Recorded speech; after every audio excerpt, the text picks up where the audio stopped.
This question is from GATE 2015, Mechanical Engineering paper, set 3, question number 31. In a rolling operation using rolls of diameter 500 mm, if a 25 mm thick plate cannot be reduced to less than 20 mm in one pass, the coefficient of friction between the roll and the plate is dash. Let's write the given information. So we have diameter of roll, let that be capital D, is 500 millimeters. Thickness of the plate, let it be T, is 25 millimeters. This thickness T1 cannot be reduced to less than 20 millimeters, that is given in a single pass. So if we write in one pass, the least T2 can get, the least value T2 will have is 20 millimeters, not less than that. Okay, and this is reduced to, not reduced by. That is why we directly adopted T2 to be 20 millimeters. Let's find out.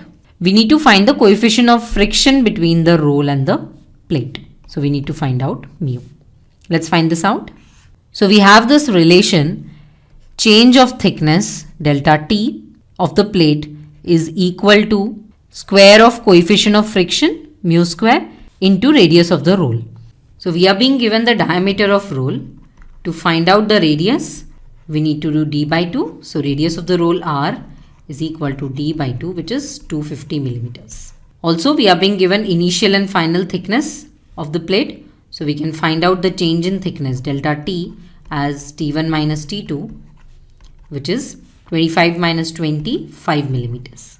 Now by rearranging this relation, we have coefficient of friction whole square is equal to delta t by r. This is a ratio of same physical quantities, the dimension length. And that is why if we keep both of the units same in millimeters, we can substitute it directly. So we have delta t as 5 millimeters and r as 250 millimeters. This is equal to 1 by 50. Therefore, mu will be equal to root over 1 upon 50. This comes out to be 0.1414. Let's fill in the answer. Coefficient of friction between the roll and the plate, that is mu, is equal to 0.1414. To learn more about analyses of rolling, you can refer to the NPTEL video, Lecture 19, Analyses of Rolling, from the course Plastic Working of Metallic Materials. This course is by Professor P.S. Roby. He is from Department of Mechanical Engineering, IIT Guwahati. I hope this solution will help you clear your doubt. Thank you.